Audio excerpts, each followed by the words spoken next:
Venkatesh advanced pain clinic, నొప్పి మాయం, surgery దూరం. For appointments 9155515563. నమస్తే ఎమ్మెల్యే గారు. నమస్తే అండి. ఒక డాక్టర్గా ఉన్న మీరు రాజకీయ రంగ ప్రవేశం ఎలా చేశారు? బేసిక్గా అండి, మా హస్బెండ్ వాళ్ళ వైపు మొత్తం పొలిటికల్లే. రాజకీయ పరిణామాల నేపథ్యంలో వారికి క్యాస్ట్ సర్టిఫికేట్ రద్దు చేశారు. తప్పనిసరి పరిస్థితుల్లో నేనున్నాను అని నేను ముందుకు రావడం జరిగింది. ప్రజలు నన్ను ఆదరించడము, మాకు సీట్ రావడం, గెలవడం అంతా.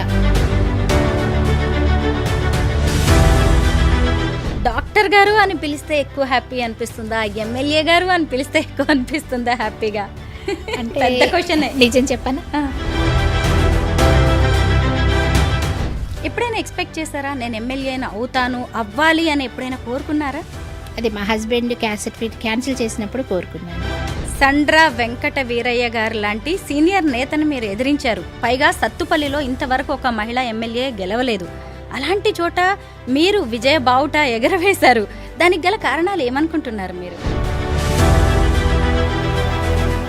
దానివల్ల సానుభూతి ఇంకా పెరిగింది, నన్ను ఓన్ చేసుకున్నాను. అయితే కొత్తగా 6 మంత్రి పదవులు ఇవ్వబోతున్నారు. అందులో రాగమయ్య గారు ఉన్నారు. ఆవిడ పేరు కూడా వినిపిస్తోంది ఆ లిస్ట్లో. మీకేమైనా హింట్స్ ఉన్నాయా? ఎమ్మెల్యేగా మీకు ఏడాది గడిచిపోయింది. ఇప్పటి వరకు మీరు చేసిందేంటి మీ నియోజకవర్గానికి? కొంత అవినీతి కావచ్చు, లేదంటే కొంతమంది కాంట్రాక్టర్స్ దగ్గర డబ్బులు, అధికారులు, ఇలాంటి మాటలు కూడా వినిపించాయి. ఇవన్నీ ఆరోపణలేనంటారా? దీని మీద మీరు ఏం చెప్తారు? Open challenge. ఒకరి దగ్గర నేను ₹1 తీసుకున్నాం, నేను కానీ మా హస్బెండ్ కానీ అని నిరూపిస్తే రాజీనామా చేస్తాను. డాక్టర్ రాగమయ్య గారు జస్ట్ ఎమ్మెల్యే మాత్రమే పేరుకి, మొత్తం నడిపించేదంతా కూడా దయానంద్ గారు అంటున్నారు. మీరేమంటారు దీని మీద? ఇది పూర్తిగా అవాస్తవం అండి. ఎందుకంటే ఒక జీతం మీద ఇద్దరం పని చేస్తున్నాం. మరి అంతేనండి, నాకు ఒక్కదానికే జీతం, ఇద్దరం పని చేస్తున్నాం. మాత్రమే ఎమ్మెల్యే జీతం ఇస్తుంది, ఇద్దరం పని చేస్తున్నాము.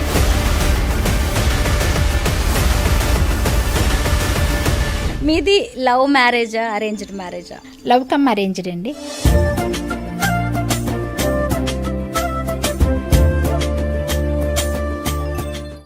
అందరికీ నమస్కారం. నేను Swaroopa Potlapalli. Welcome to I dream.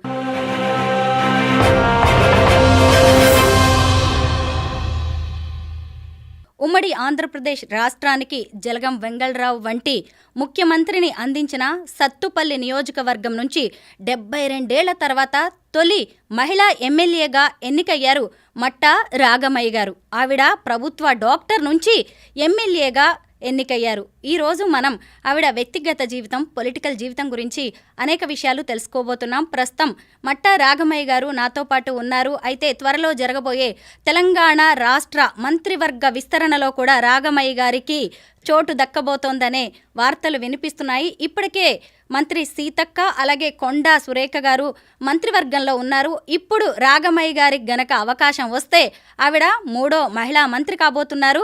Ragamayi గారితో ఇప్పుడు మాట్లాడదాం. నమస్తే ఎమ్మెల్యే గారు. నమస్తే అండి. అసలు ముందుగా మీ పొలిటికల్ జర్నీ చూస్తుంటే భలే ఇంట్రెస్టింగ్గా అనిపించింది. ఒక డాక్టర్గా ఉన్న మీరు రాజకీయ రంగ ప్రవేశం ఎలా చేశారు? బేసిక్గా అండి, మా హస్బెండ్ వాళ్ళ వైపు మొత్తం పొలిటికల్లే. మా అత్తయ్య గారు ఎంపీపీగా చేశారు, మా హస్బెండ్ ఒకసారి కౌన్సిలర్గా చేశారు. తర్వాత 2014లో ఎమ్మెల్యేగా కంటెస్ట్ చేసి స్వల్ప తేడాతో ఓడిపోవడం జరిగింది. తర్వాత రాజకీయ పరిణామాల నేపథ్యంలో వారికి క్యాస్ట్ సర్టిఫికేట్ రద్దు చేశారు, రాత్రికి రాత్రి వితౌట్ ఇంటిమేషన్. సో తప్పనిసరి పరిస్థితుల్లో నేనున్నాను అని నేను ముందుకు రావడం జరిగింది. ఆ విధంగా ప్రజలు నన్ను ఆదరించడము, సర్వేల్లో నేను ఫస్ట్ రావడము, మాకు సీట్ రావడం, గెలవడం అంతా అలా చకచకా జరిగిపోయినాయండి. మీ హస్బెండ్ దయానంద్ గారు 2014లో వైసీపీ నుంచి కంటెస్ట్ చేశారు, ఇదే సత్తుపల్లి నియోజకవర్గం నుంచి. అయితే ఆ తర్వాత కూడా పలు ఎన్నికల్లో ఆయన పార్టిసిపేట్ చేయడం, ఆయన అందులో పాల్గొనడం అనేది జరిగింది. అయితే మరి ఈ ఎన్నికలకి 2023కి వచ్చేసరికి కాస్ట్ సర్టిఫికేట్ విషయంలో ఎందుకు ఇబ్బందులు ఎదురయ్యాయి? ఎందుకు అంటే బీఆర్ఎస్ వాళ్ళకి భయం వేసింది. ఎందుకంటే దయానంద్ గారు నించుంటే మినిమం 50,000 మెజార్టీతోటి గెలుస్తారు. అందుకని ఆయన క్యాస్ట్ సర్టిఫికేట్ అక్రమంగా రద్దు చేయించారు. చేపిస్తే దానివల్ల ఆయన బరిలో ఉండరు అనుకున్నారు. వాళ్ళ గెలుపు సునాయాసం అవుతుంది. ఎందుకంటే మేము తప్ప వేరే ఎవరిని కాంగ్రెస్ నుంచి నించోబెట్టినా సండ్ర వెంకట వీరయ్య గారి గెలుపు సునాయాసం అనమాట. దానికోసం చేశారు. కానీ వాళ్ళు నేనున్నానన్న విషయం మర్చిపోయారు. నిజమే. మీరు సడన్గా వచ్చేసారా? అప్పటిదాకా మీకు కూడా ఈ ఎలక్షన్స్ కానీ పాలిటిక్స్ అంటే ఇంట్రెస్ట్ ఉందా? అంటే ఉన్నా కూడా నేను డాక్టర్ కదండి. నాకు వైద్యం అంటేనే ఎక్కువ ఇష్టము. ఎక్కువగా వచ్చేదాన్ని కాదు, కాకపోతే మొత్తం అబ్జర్వ్ చేసేదాన్ని, నా సలహాలు ఇచ్చేదాన్ని. ఎన్నికలప్పుడు నేను కూడా ప్రచారం చేయడం కానీ, అత్తయ్య గారితో పాటు అత్తయ్య గారి ఎలక్షన్స్కి తిరిగాను, మా హస్బెండ్ ఎలక్షన్స్కి తిరిగాను, మేనేజ్ చేశాను. పోల్ మేనేజ్మెంట్ ఇవన్నీ చేశాను. కానీ ప్రత్యక్షంగా నేను ఎక్కువ పార్టిసిపేట్ చేసేదాన్ని కాదు. అయితే ఎమ్మెల్యేగా గెలవడం అనేది మీకు ఎంత సంతోషాన్ని ఇచ్చిందో, ఇక్కడ సీటు తెచ్చుకోవడం అనేది కూడా మీకు ఇబ్బందులు ఎదురయ్యాయి. క్యాస్ట్ విషయంలో ఇబ్బందులు ఎదురయ్యాయి. అలాగే మీరు మొదటి నుంచి ఎవరినైతే పొంగులేటి శ్రీనివాసరెడ్డి గారిని అనుసరిస్తూ వాళ్ళతోనే ఉన్నారు, ఆయనతోనే విభేదించి మీరు బయటకు వచ్చి మళ్ళీ అసలు అధిష్టానం నుంచి సీట్ తెచ్చుకున్నారు. ఇవన్నీ కూడా ఛాలెంజింగ్గానే నడిచాయి కదా ఈ ఎలక్షన్స్ మీకు? చిన్న కరెక్షన్ అండి, విభేదనం ఏం లేదండి. మేము ఎప్పటికీ పొంగులేటి గారి మనుషులమే. అప్పుడు మంచి టర్మ్స్ ఉన్నాయా? మంచి టర్మ్స్ అండి. అదంతా ఊరికే అపోహ అంతే, ఏం లేదు. మేము అంటే కొంచెం ఒక 2-3 నెలలు గ్యాప్ అనమాట. ఏం లేదు, కాంగ్రెస్లోకి వెళ్ళాలి, అదైతేనే గెలుస్తుంది అని మేము కొంచెం దూరంగా ఉన్నాం అంతే. అంటే మేము అప్పటికి జాయిన్ అవ్వలేదు. పొంగులేటి గారు జాయిన్ అయిందాక మేము వెయిట్ చేసి ఆయనతో పాటే జాయిన్ అవ్వాలని అలానే ఉన్నాము. ఆయన జాయిన్ అవుతున్నప్పుడే మేము కూడా జాయిన్ అయ్యాము. ఆయన ఎదిరించడం ఏమీ లేదు. ఇది తర్వాత మా హస్బెండ్ క్యాస్ట్ సర్టిఫికేట్ క్యాన్సిల్ అయిన తర్వాత లేడీకి సీట్ ఇస్తే బాగుంటుందని రేణుకా చౌదరి గారు బాగా సపోర్ట్ చేశారు మమ్మల్ని. తర్వాత తుమ్మల నాగేశ్వరరావు గారు కానీ, బట్టి గారు కానీ, పొంగులేటి గారు కానీ, అందరి సపోర్టు, అందరి ఆశీస్సులు ఉన్నాయి. మెయిన్ ప్రజల ఆశీస్సులు అండి. సండ్ర వెంకట వీరయ్య గారు లాంటి సీనియర్ నేతను మీరు ఎదిరించారు. పైగా సత్తుపల్లిలో ఇంతవరకు ఒక మహిళా ఎమ్మెల్యే గెలవలేదు. అలాంటి చోట మీరు విజయ బావుట ఎగరవేశారు. దానికి గల కారణాలు ఏమనుకుంటున్నారు మీరు? అంటే నిత్యం ప్రజల్లో ఉండడం. దాదాపు 20 years నుంచి మా హస్బెండ్ కానీ, మా అత్తయ్య గారు కానీ ప్రజలకు సేవ చేస్తూనే వస్తున్నారు. ముఖ్యంగా మా వైద్య వృత్తే ఇందుకు కారణం. మేము ప్రజలకి అందరికీ కూడా కలిసిమెలిసి అందుబాటులో ఉంటూ వస్తాము. ఒక ఫ్యామిలీలా కలిసిపోయాం. 60 సంవత్సరాల నుంచి మా హస్బెండ్ వాళ్ళ ఫ్యామిలీ సత్పల్లిలోనే ఉంటుంది. సో ప్రజలందరితో సంబంధాలు మంచిగా ఉండడం వల్ల వాళ్ళు ఫ్యామిలీలాగా మమ్మల్ని స్వీకరించారు. మెయిన్ సానుభూతి కూడా ఉంది. మేము 2 సార్లు నష్టపోయాము అన్న సానుభూతితో కూడా దయానంద్ గారి క్యాస్ట్ సర్టిఫికేట్ అక్రమంగా రద్దు చేశారు కదా, దానివల్ల సానుభూతి ఇంకా పెరిగింది. నన్ను ఓన్ చేసుకున్నారు. దయానంద్ గారు కూడా మంచి డాక్టర్. జలగం వెంగళరావు గారి కుటుంబంతో కూడా మీ కుటుంబానికి మంచి సంబంధాలు ఉన్నాయి. మీ అత్తయ్య గారు అందరూ కూడా రాజకీయాల్లో ఉన్నారు. అయితే ఆయన కూడా అసలు ఒక ఎమ్మెల్యేగా నిలబడాలి, గెలవాలని ఎంతో ఉత్సాహపడ్డారు. ఆయనకి చాలా ఇష్టం కూడా అలాగా ప్రజాసేవ చేయాలని. కానీ లాస్ట్ మినిట్లో అన్నీ కూడా ఆయనకి కలిసి రాలేదు. కానీ మీరు గెలిచారు. ఏమంటూ ఉంటారు ఆయన?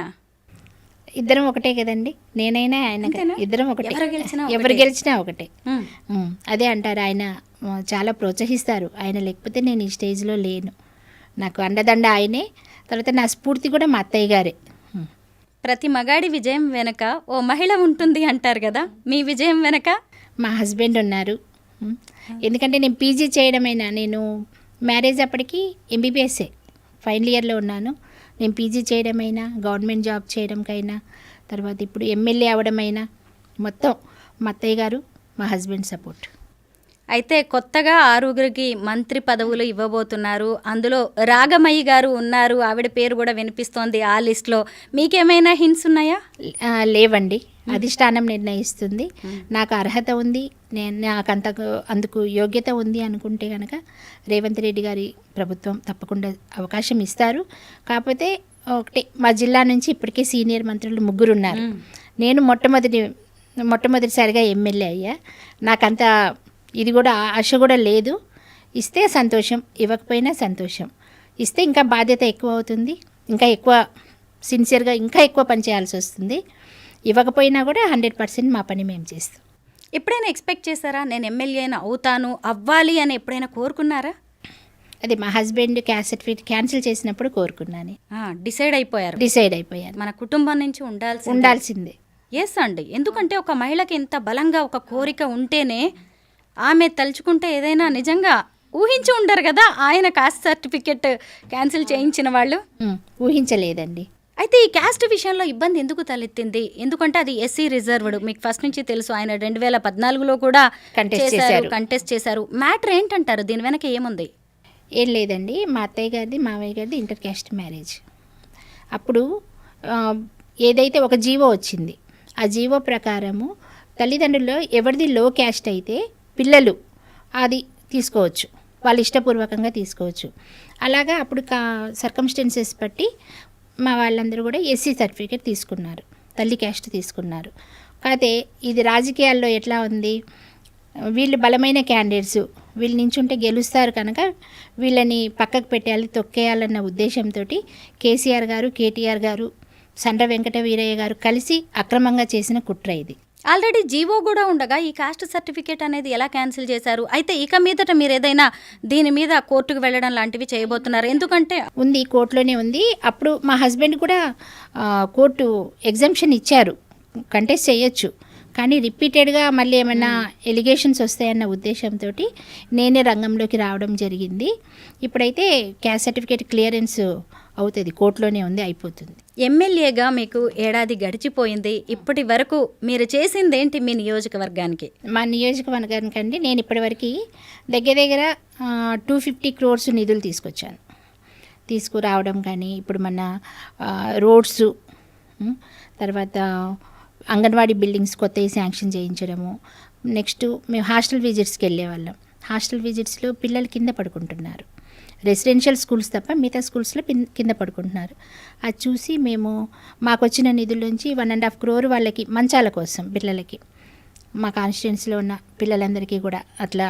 తర్వాత డ్రింకింగ్ వాటర్కి ఇబ్బంది అవుతుందని ఒక 6 కోట్లు డ్రింకింగ్ వాటర్ కోసం బోర్లకి, మోటార్లకి అట్లా ఇలా పెట్టాము. మేజర్ ఏంటంటే మాకు సింగరేణి, మీకు తెలిసి సింగరేణి పెద్ద ఇష్యూ మా దగ్గర.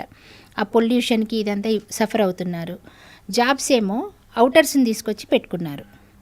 సో మా లోకల్ వాళ్ళకి జాబ్స్ కావాలి, అక్కడ చేసే జాబ్స్ రెగ్యులర్ కాకుండా అన్ఎంప్లాయిడ్ స్కిల్ ఉంటుంది కదండి, స్కిల్ లేబర్స్, అన్ఎంప్లాయిడ్ అదే అన్స్కిల్డ్ లేబర్ మా వాళ్ళకి ఇవ్వాలి అని 80% లోకల్ వాళ్ళకి కావాలని డిమాండ్ పెట్టాము.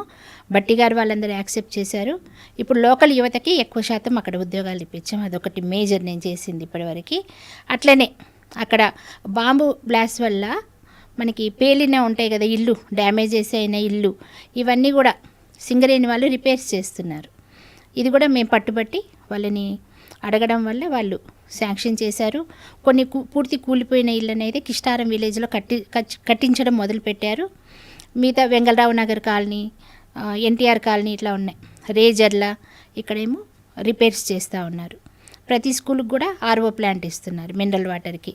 మీరు మీ హస్బెండ్ బాగా ప్రజల్లో కలిసిపోతారంట, ఎవరు ఏ చిన్న ఫంక్షన్కి పిలిచినా కానీ వెళ్తారంట, పెద్ద చిన్న అని లేకుండా అంతా మనమంతా ఒకటే అన్నట్టుగా ఉంటారంట. ఇదంతా మీ గురించి చాలా మంచి ఒక ఫీడ్బ్యాక్ అయితే వచ్చింది. దాంతోపాటు కొంత అవినీతి కావచ్చు, లేదంటే కొంతమంది కాంట్రాక్టర్స్ దగ్గర డబ్బులు, అధికారులు, ఇలాంటి మాటలు కూడా వినిపించాయి. ఇవన్నీ ఆరోపణలేనంటారా? దీని మీద మీరు ఏం చెప్తారు? ఇప్పుడు ఫంక్షన్స్కి వెళ్ళడం ఇది ఇప్పుడు కొత్తగా వచ్చింది కాదు. 20 years నుంచి మా హస్బెండ్ ఎవరు పిలిచినా వెళ్తారు. అందరిలో ఒకరిలాగే కలిసిపోయాం మేము. నేను కూడా వెళ్తూనే ఉంటాను. మాకు తరతమ భేదం ఏమి ఉండదండి, అంతా సమానమే. ఇప్పుడు మీరు చెప్పిన రెండో విషయం, నేను ఓపెన్ ఛాలెంజ్ చేస్తున్నా. ఓపెన్ ఛాలెంజ్, ఒకరి దగ్గర నేను ₹1 తీసుకున్నాం, నేను కానీ మా హస్బెండ్ కానీ అని నిరూపిస్తే రాజీనామా చేస్తాను. సూపర్, అంతే. ఓపెన్ ఛాలెంజ్ డ్రీమ్ ఇంటర్వ్యూలో. Yes, open challenge. ఎవరికన్నా ఇంతమందికి ఇప్పటికి 150 మంది దాకా సింగరేణిలో జాబ్స్ ఇప్పించాం. ఒకరి దగ్గర ₹1 తీసుకున్నామా?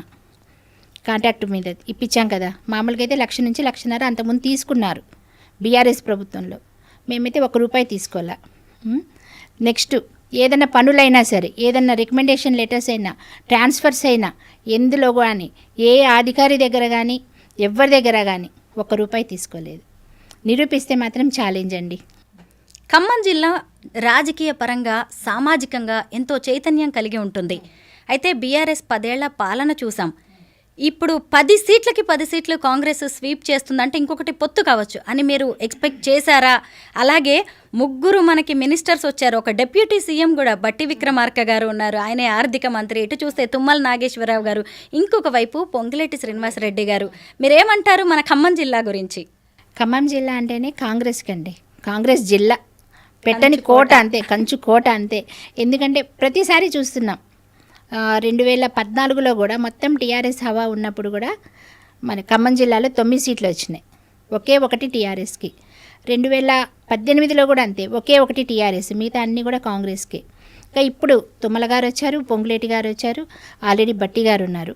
ముగ్గురు ఉద్దండులు ఉన్నప్పుడు ఇంకెక్కడ పోతాయండి సీట్లు?